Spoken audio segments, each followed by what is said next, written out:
No word of a lie, security tags are now being put on packs of Werther's Originals and on slippers. You've been contacting us to say you've seen this is true, following a rise in, as I said, so-called silver shoplifters, with the cost of living crisis being largely blamed for an increase in over 60s turning to stealing from stores. But should we be more lenient towards pensioners and let them off the hook for stealing? Stealing is stealing, isn't it? You know, so I don't think we should treat them any differently. Well, you have the law and then you have morals, and I think ethically they shouldn't be punished because they're stealing to survive. I know things are hard, but my motto is you don't go and steal. It's not necessarily a matter of punishment, is it? It's more about support.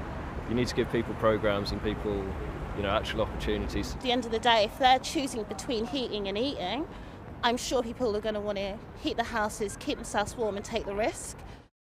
Well, that's a cross-section of views there. We're joined now by former Scotland Yard detective Peter Bleksley, who says that being a pensioner is no excuse for crime. Also here with us, broadcaster Terry Christian, who says we need to take their circumstances into account before punishing them. Good morning to you both. Peter, let's start with you then. Should we be taking age and circumstances into account like this, do you think? No, certainly from a law enforcement perspective, absolutely not. Theft is theft. And as viewers may know, if they saw Richard Walker, the boss of Iceland, on the show earlier today, shoplifting is at absolute epidemic proportions. The streets have been surrendered to criminals on so many levels. Over 800 members of retail staff are being assaulted or abused every day. And this is an epidemic. It's a catastrophe, whatever way you look at it. Which do you think is the largest causal factor of that? And you're right, it is an epidemic now. Is it the cost of living crisis, or is it the fact that the police simply don't turn up anymore when stores ring them up and say, we've got one here, and they don't come? Police lack of action is a factor, sadly. Lack of suitable punishments by the courts is another factor, because, of course, our jails are full, so people are not being sent to prison for offences like shoplifting.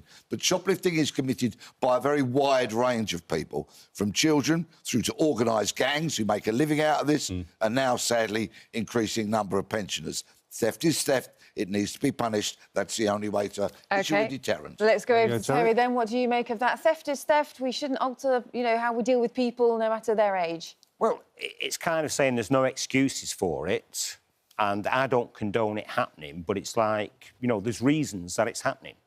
And, you know, I would ask, you know, Peter who he blames for these pensioners, because they're the demographic that are the most law-abiding, and for them to suddenly be shoplifting, you know, then you've got to find out why, and you've got to be a bit more sympathetic with them, because, you know, things are very, very hard out there. Well, and as you've asked me, Terry... Oh, no, we'll go there in a minute. They're to blame. But he wants to throw the book at them completely. Yeah.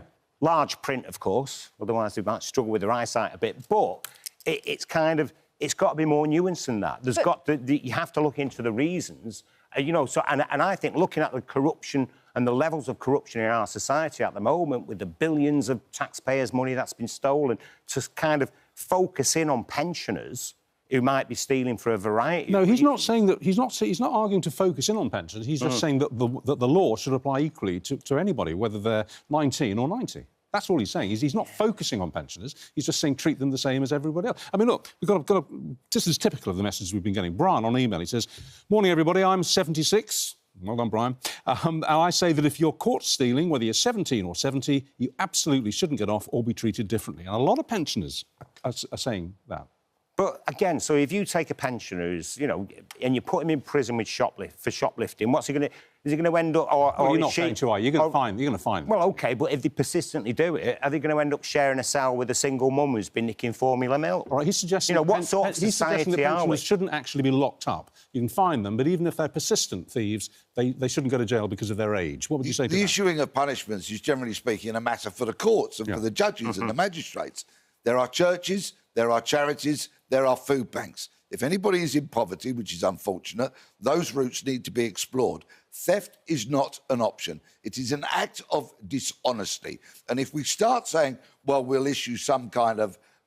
we'll allow the pensioners to, for example, to not be punished, then what's the next group? Where do we know if it starts with pensioners? The question is, where on earth is it going to end? All right, starving people steal food. Let me throw another message to you this time. This is from Chrissy on X. She says, sometimes we need discretion.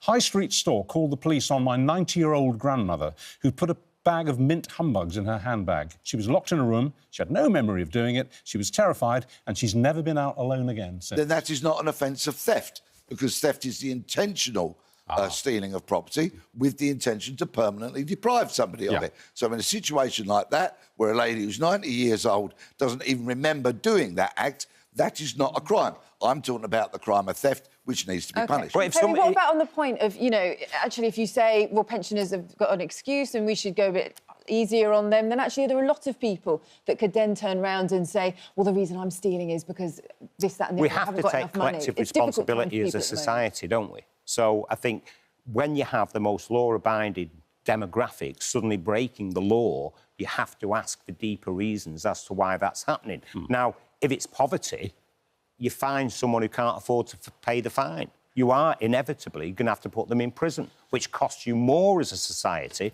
than sorting them out. Well, that's a quiet word. That's true. That's why people maybe who don't... some vouchers, but the indignity of going to food banks, the indignity, and don't forget, at the same time as you're saying they should do that, people who are on benefits get attacked every day for being scroungers and spongers. And pensioners, we have the lowest state pensions in Europe. Okay. Let's take a look at our poll. We've been running this all through the morning. Had a huge response. 25% of you 25% say that we should let them off. Most of you, 75%, say we shouldn't turn a blind eye. Thank you both very much.